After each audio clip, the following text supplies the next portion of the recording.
I made a video explaining why retro game dev is awesome, but it's not all sunshine and rainbows, so here are a few reasons why retro game dev sucks, and some of those reasons actually overlap.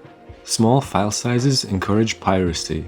It's no secret that retro style games are usually small in size, which can be a good thing, but it also makes it a lot easier to share them illegally. Someone can upload your 200 MB game to a file hosting server for anyone to grab.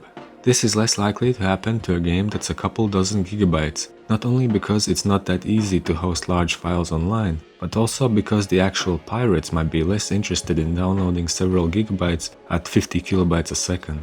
That's of course if your game is successful enough for people to even want to pirate it. Which leads me to my next point. It's harder to become really popular. If you're making a PS1 style game, you're limiting your potential audience to people who grew up during that era. Most kids nowadays would pick the remastered version of Spyro instead of the original. And I say it with confidence because that's exactly what I would do as a kid. Look at the most popular 3D indie games. Most of them don't look retro. Of course there are exceptions, but in general, the retro style games are less popular. Interestingly, this does not apply to 2D pixel art games, or maybe it's because there are way more 2D than 3D games, so it only seems that way.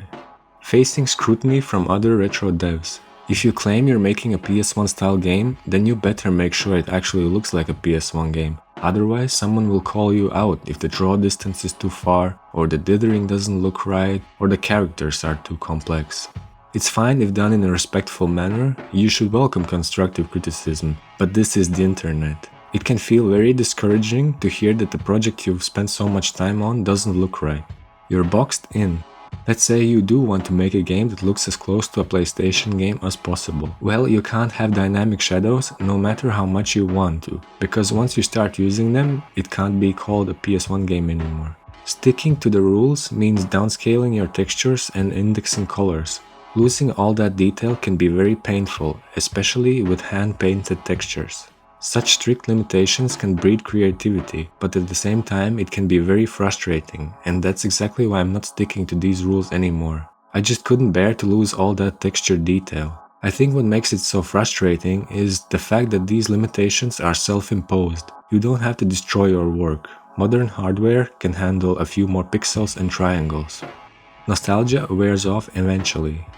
If you're a game dev like me, nostalgia plays a large role in why you're making a retro-style game in the first place. It can fuel your passion, but it can also cloud your judgment, and once it wears off, the game you've been working on so hard for so long might turn out to be boring. Don't make the mistake of thinking that nostalgia alone can carry your game. And finally, I saved the worst for last, modern engine struggles. I developed my game in Unreal Engine, and it's a great engine and I love using it. But its focus is photorealistic graphics. While in general it's not too difficult to achieve retro look in Unreal Engine, sometimes things just don't work the way you want. For example, you cannot get the warping texture effect with the default landscape. Then there is this annoying grain embedded in the engine that just won't go away. Some effects are very difficult to achieve, like the depth error. None of these reasons should discourage you from making a retro game. These are very minor annoyances more than anything else. If this video brought you down, then watch my 6 reasons why retro game dev is awesome.